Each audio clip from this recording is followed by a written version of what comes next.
اور یہ ڈپریشن ایک طویل عرصے سے میرے اندر بڑھتا جا رہا تھا، مگر میں تسلیم کرنے پر راضی نہیں تھی کہ میرے ساتھ کوئی مسئلہ ہے۔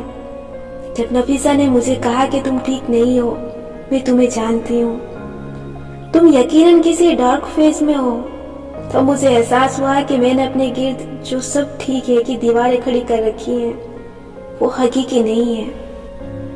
ایک ذرا سی جبن پہ وہ ٹوٹے کانچ کی طرح ڈہ گئی تھی۔ مجھے پہلی دفعہ احساس ہوا کہ مجھے مدد درکار ہے، اپنی مدد۔ آپ کی زندگی بظاہر دوسروں کو پرفیکٹ نظر آتی ہے، آپ کامیاب ہیں، مشہور ہیں، آپ کی کتابیں ملک میں سب سے زیادہ بکنے والی کتابوں میں سے ہیں، لوگ آپ کی عزت کرتے ہیں، خاندانوں یا کولیگز، ہر جگہ لوگ آپ سے پیار کرتے ہیں، اور چونکہ آپ کو ہمیشہ مثبت رہنے اور مسکرانے کی عادت ہے، سو لوگ آپ کو خوش باش مسکراتا ہوا ہی دیکھتے ہیں، اور اس رنگدار بلبلے میں رہتے رہتے آپ خود بھی سلویزن پہ یقین کرنے لگ جاتے ہیں جو آپ دوسروں کو دکھا رہے ہوتے ہیں۔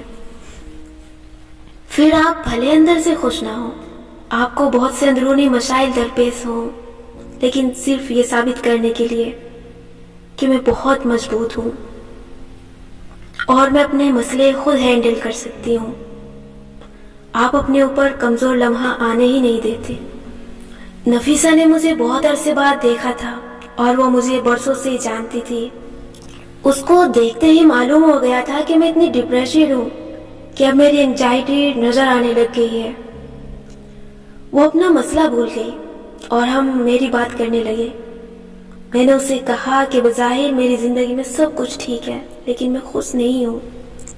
میں ایک مشین کی طرح ایک روٹین میں زندگی گزار رہی ہوں، میرا ہر قدم کیلکولیٹڈ اور پلان شدہ ہے، میری زندگی میں کسی چیز کی کمی نہیں ہے، لیکن ایسا لگتا ہے جیسے میں اپنے آپ میں کمفرٹیبل ہو گئی ہوں، اپنے حالات میں کچھ زیادہ ہی کمفرٹیبل ہو جانا ایسے شخص کی طرح ہے جو آرام سے سویا رہتا ہے اور اس کا وقت ضائع ہو رہا ہوتا ہے۔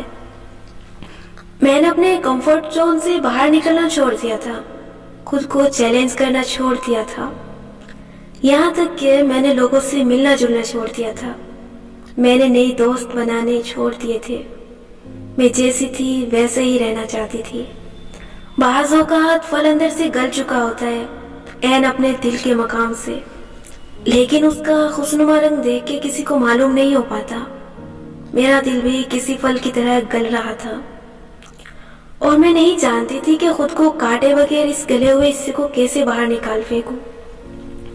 ہر کسی کے ڈپریشن کی کوئی وجہ نہیں ہوتی، یہ تو ایک بیماری ہے جو کسی کو لگ جاتی ہے، کسی کی زکام کی طرح جلد ختم ہو جاتی ہے، کسی کے دل کا کینسر بن جاتی ہے۔ اگلے چند گھنٹے نفیسہ شہر کی سڑکوں پہ گاڑی دوڑاتے مجھے سنتی اور خود بولتی رہی، بلکہ ہم دونوں ہی بولتے رہے۔ جو میرے اندر تھا وہ باہر آنے لگا اور میری آنکھوں سے ایک پردہ سا ہٹنے لگا۔ مجھے احساس ہوا کہ میں نے اس نیند میں خود کو خود ہی ڈال رکھا تھا، میں نے خود کو اتنی کمفرٹ میں ڈال دیا تھا کہ مجھے زندگی کا بڑا مقصد نظر آنا بند ہو گیا تھا۔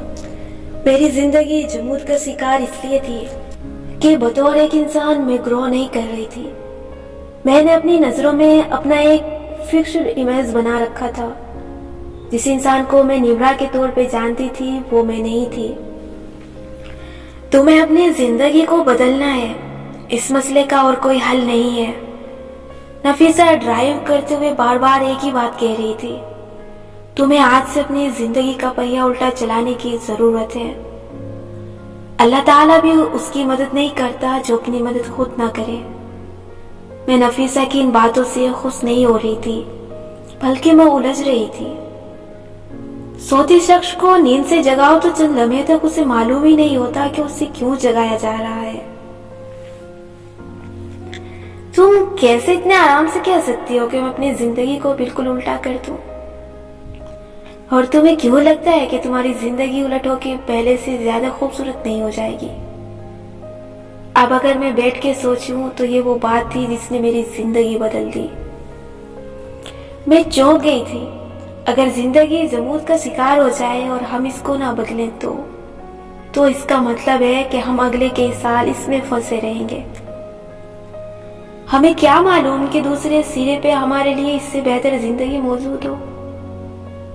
یہ وہ دن تھا جب میں نے اپنی ذات کا کنٹرول اپنے ہاتھ میں واپس لیا تھا۔ میں نے خود کو حالات کے دھارے پہ چھوڑنے کے بجائے خود کو اپنے اصل سیلف کے قریب لانا شروع کیا تھا۔ وہ دن اور آج کا دن، میرے اوپر کئی موسم آئے، اچھے برے، لیکن جو سفر میں نے اس روز شروع کیا تھا اسے رکنے نہیں دیا۔ اس دن سے ہی میں نے خود کو بدلنا شروع کیا تھا۔ تبدیلی اپنے آپ سے شروع ہوتی ہے۔ جب آپ خود کو بدلتے ہیں تو آپ کے ارد گرد کی ساری دنیا بدلنے لگتی ہے۔ ایک چیز ہے اداسی جو ہر ایک کو لاحق ہوتی ہے، ایک ہوتا ہے ڈپریشن جو کہ ایک بیماری ہے اور یہ سب کو نہیں ہوتی۔ ایک ان دونوں کے درمیان کا مقام ہوتا ہے، عام اداسی سے زیادہ شدید مگر ڈپریشن سے کم۔ اگر اس وقت بر وقت علاج نہ کیا جائے تو وہ بیماری میں بدل جاتا ہے۔ آج کئی برس بعد میں اس کتاب میں وہ سب لکھنے جا رہی ہوں جس نے میری اس تاریک دور سے نکلنے میں مدد کی، اور یہ کتاب انہی لوگوں کے لیے ہے جو میری طرح اس درمیانی مقام پہ کہیں نہ کہیں لٹکے ہوئے ہیں۔ یہ کتاب ڈپریشن کا علاج ہرگز نہیں ہے۔ ڈپریشن کا علاج کلینک ہیلپ کی صورت میں لینا ضروری ہے، لیکن اکثر لوگ جس کو ڈپریشن سمجھتے ہیں وہ اداسی اور اسٹریس ہوتا ہے۔ اس کا علاج بھی اس کتاب میں نہیں ہے۔ یہ کتاب صرف آپ کو آپ کی انمول ذات سے شناسائی دلانے کے لیے لکھی گئی ہے۔ میں ان 33 ابواب میں وہ بیان کرنے جا رہی ہوں جس نے میری اس تاریک دور سے نکلنے میں مدد کی۔ نفیسہ کے ساتھ اس لانگ ڈرائیو سے واپس آ کے میں نے ایک فیصلہ کیا تھا، اپنی حالت کو بدلنے کا۔ میری کہانی کو یہی روک کے آپ کی کہانی کی طرف آتے ہیں۔ آپ کی حالت اس وقت کیا ہے؟ آپ اپنی زندگی کے کس دور میں ہیں مجھے معلوم نہیں۔ آپ اداسی کے کس مقام پہ ہیں میں نہیں جانتی۔ آپ کے مسائل کیا ہیں میں نہیں سمجھ سکتی، لیکن اتنا یقین ہے کہ چند باتیں میرے اور آپ کے درمیان مشترکہ ہوں گی، جیسے ہماری یہ اداسی جو ہر شام سورج ڈھلتے ہی شدید ہونے لگتی ہے۔ یہ اداسی ایک سیاہ خلا کی طرح آپ کے دل میں بھی اتری ہوئی ہے۔ دنیا کی مصروفیات اور خوشیاں آپ کے دل کو وقتی طور پہ بھر دیتی ہیں، لیکن یہ پھر سے خالی ہو جاتا ہے۔ آپ کسی واقعے کے ہونے یا کسی شے کے حصول کے لیے منتظر رہتے ہیں کہ جب وہ ہوگا تو آپ خوش ہوں گے، اور پھر لوگ کہتے ہیں اور کتابیں کہتی ہیں کہ اگر اپنے اندر خوشی نہیں تو باہر بھی محسوس نہیں ہوتی، وغیرہ وغیرہ۔ مگر مجھے اور آپ کو سمجھ میں ہی نہیں آتا کہ اندر کی خوشی کیا ہوتی ہے۔ ہر اقوال زری کی کتاب میں یہی بات لکھی ہوتی ہے۔ ہر موٹیویشنل اسپیکر یوٹیوب پہ اسی چیز کو ڈھونڈنے کا درس دے رہا ہوتا ہے، اندر کی خوشی، اندر کی خوشی۔ آخر ہوتی کیا ہے یہ بلا؟ اپنی زندگی میں تھوڑا پیچھے جائیں۔ چند سال پہلے تک ذرا سا گناہ ہوتا تو لگتا تھا اللہ تعالیٰ ناراض ہے، فوراً سے معافی مانگی جاتی تھی۔ پھر دنیا کی گرد آپ کے دل پہ جمنے لگی۔ اب گناہ بھی ہوتا ہے اور احساس گناہ بھی، لیکن اندر کچھ پتھر کا بن گیا ہے۔ اب لگتا ہے کہ یہ ہمارا حق ہے کہ ہم جتنے دکھ سے گزر رہے ہیں اس میں ہم تھوڑے سے تلخ اور چڑچڑے بن جائیں۔ اللہ تعالیٰ نے اتنی مشکل زندگی میں ڈال دیا ہے کہ ہمارے رویے اب جسٹیفائی ہوتے محسوس ہوتے ہیں، مگر کیا واقعی؟ آپ اس وقت کہاں کھڑے ہیں مجھے بوجھنے دیں۔ ایک زمانے میں آپ دوسروں کے ساتھ بہت اچھے تھے، آپ نے ان کے لیے قربانیاں دی، لیکن انہوں نے کیا کیا؟ انہوں نے آپ کا دل توڑا، آپ کو دھتکارا۔ اگر وہ لوگ اب آپ کی زندگی سے دور جا چکے ہیں تو کہیں راہ چلتے ان کی شکل دیکھ لینے سے ساری غم تازہ ہو جاتی ہے۔ اپنی قربانیوں اور خدمتوں پہ غصہ آتا ہے، کیوں تھے ہم ان کے ساتھ اتنے اچھے؟ مگر اب آپ کچھ بھی نہیں کر سکتے کیونکہ وہ لوگ اپنی دنیا میں مگن آپ سے بے پرواہ ہیں، یا شاید آپ کو کسی لاحاصل محبت کی تمنا نے بیمار کر رکھا ہے۔ ایک شخص کو مانگا تھا اللہ سے جس کے ہاتھ میں ساری زمین اور آسمان ہے۔ وہ چاہتا تو اس ایک شخص کے دل میں آپ کی محبت ڈال دیتا، وہ شخص آپ کی قدر کرتا، آپ کو توجہ دیتا،